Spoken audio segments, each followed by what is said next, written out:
have. They want to see what you stand for. They want to understand the company's values, not just what they're selling.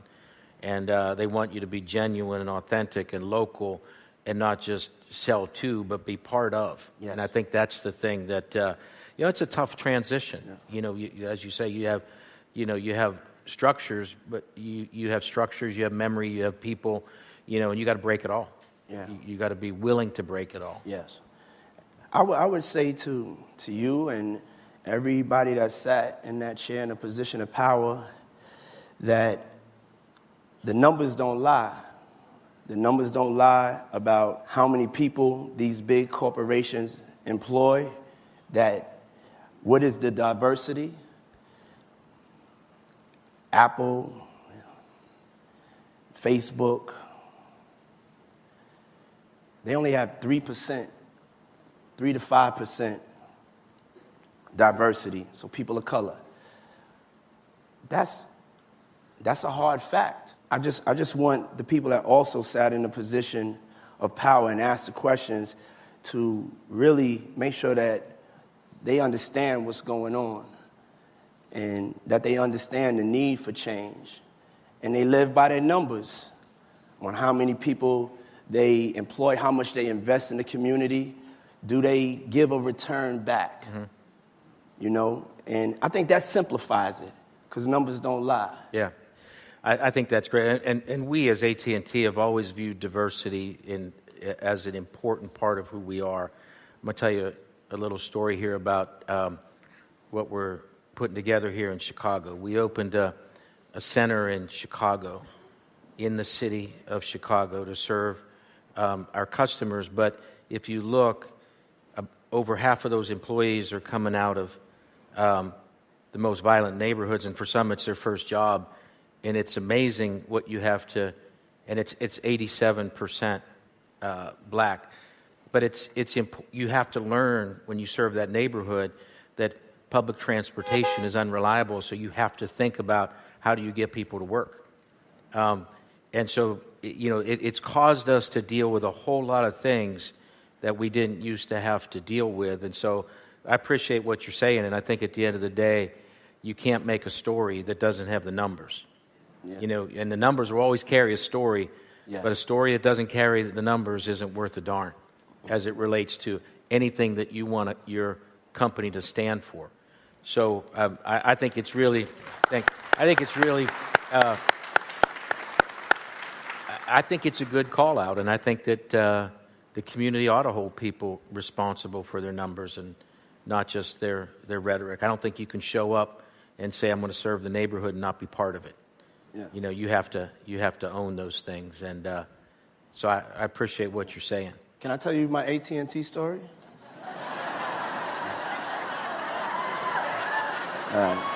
It's showtime. So I was 11, and for Christmas I opened this envelope. I wanted a bike. I didn't get a bike though. I'll buy you a bike. Okay. Yeah. My mom's got it for me the next year, though. But when I open this envelope, I see this AT&T stock. And I'm like, wow, I have some AT&T stock.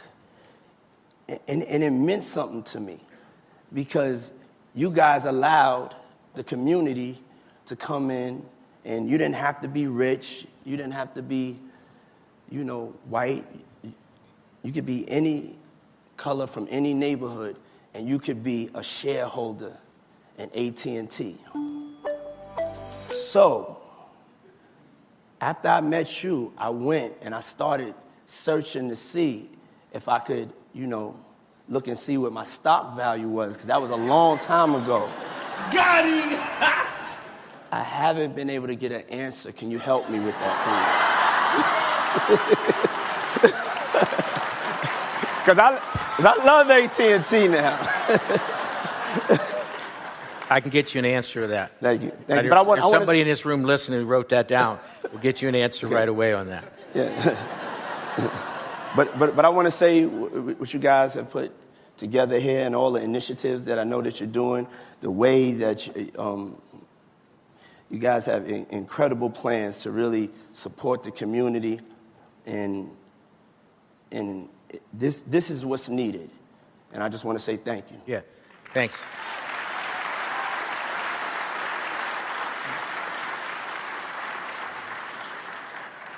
You know, the first time we met, we had a really good vibe. And the thing I really like about you is you put your cards right on the table, face up, and then you hold people accountable. And I think it's been a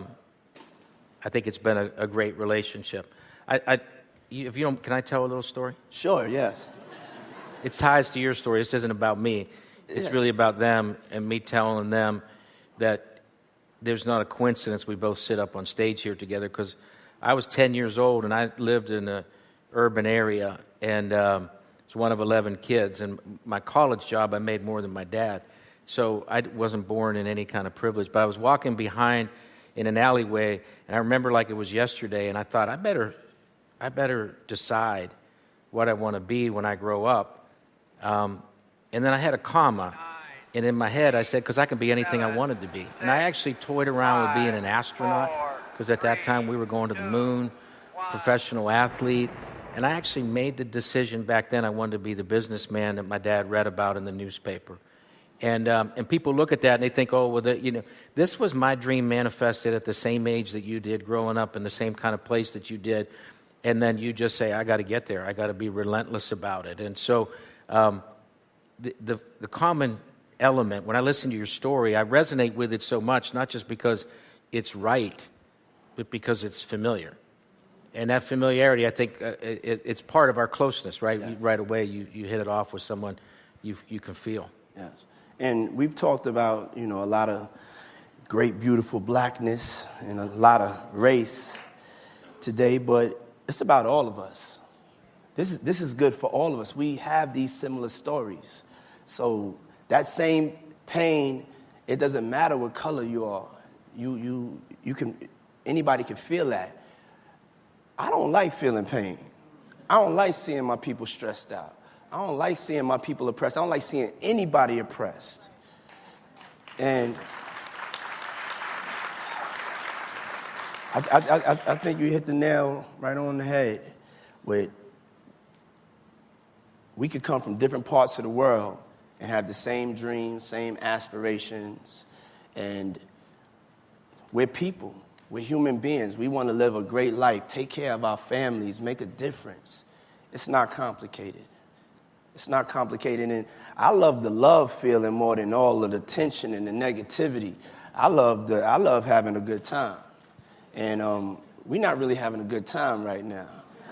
So we need to get to making some changes and just remember that we all are one. Yeah, but you did give them very specific instructions from the time the alarm goes off in the morning. Yes. Till they hydrate at night, how to feel the love. That's curation. Yeah. What are you most excited about now when you think about the curator businessman? You got a lot of things in the fire. Which one do you think most about? Which one is occupying your mind at night?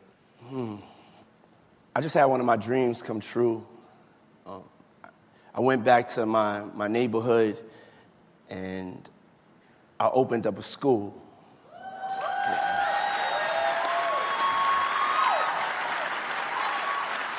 And it's called Capital Prep Harlem. And I'm so excited about the youth. I'm so excited about these kids that from 6th grade, you can see the passion of what they want to do. You can see that they're not letting their boundaries of where they live at stop them. They want to be engineers. They want to be coders. They want to be scientists. They want to do it all. And the blessing of being able to teach them and lead them and give them a place of safety where they can feel loved and get that extra attention. Because in order to come to the school, you have to be almost 2 grades behind. So I'm very, very excited about that.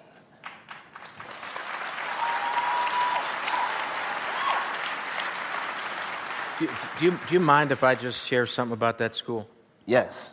I went to visit that school, and the requirement is 2 grades behind, but the brilliance is 3 grades ahead. Yeah. You look at what they're able to do, and you realize it's environmental that held them back. And so you look at it, and you'd say, now when they get into a safe environment where the narrative changes, that being the scientist is what we aspire to be, you don't have to spend a lot of time reading. You can feel greatness when you walk in. Yeah. And I think that for all the great things that you've done, you're going to be most remembered when those kids start hitting the world, because that model will reshape things. Now, I sent my New York team into Harlem to go learn what you were doing and figure out how we can support that, because that's genuine, that's authentic, that's local, and we can maybe scale something like that into a bigger outcome. Thank you. That's what we're talking about. Give it up for George!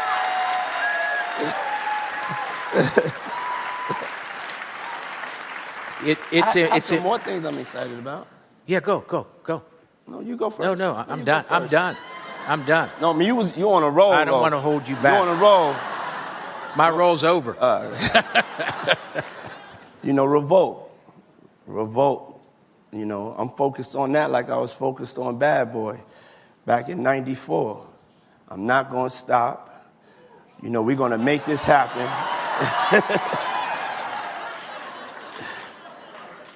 And I'm most excited about the change to come. Not just for me, not just for my companies, but for all of us. We're really running out of time here, and it's been amazing. I could sit here and talk to you all day. I'm sure that those folks could listen all day. Thank you. So, parting words for these folks here. A lot of them are aspiring. They love what you say. What are your parting words for them that might cause them to feel a spark today that becomes something next month, that becomes magic down the road? It can be done. You can manifest what your dreams are. Deal with the reality of no matter what the circumstances is,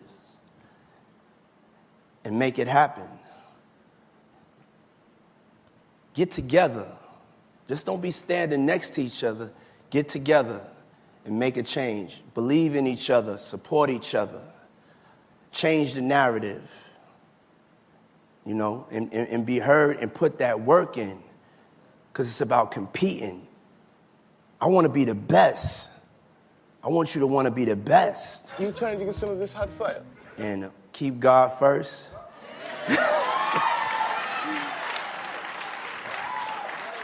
Keep listening to them Bad Boy records and dancing to them. Sean, you're a magical businessman, but you're even a better human being. And I think that this group today got an opportunity to see what's inside you. Yeah. And when you read about you, you watch you feel the fire, but the love is what makes you special. And I think that everybody got an opportunity today to see what drives you. So I can't thank you enough for taking time from your schedule to come visit with us today. And I want to thank you for being part of this group. Thank you.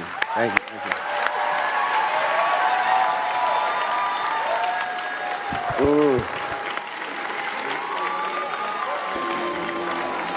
Hold up. Can I say 1, 2? Yeah.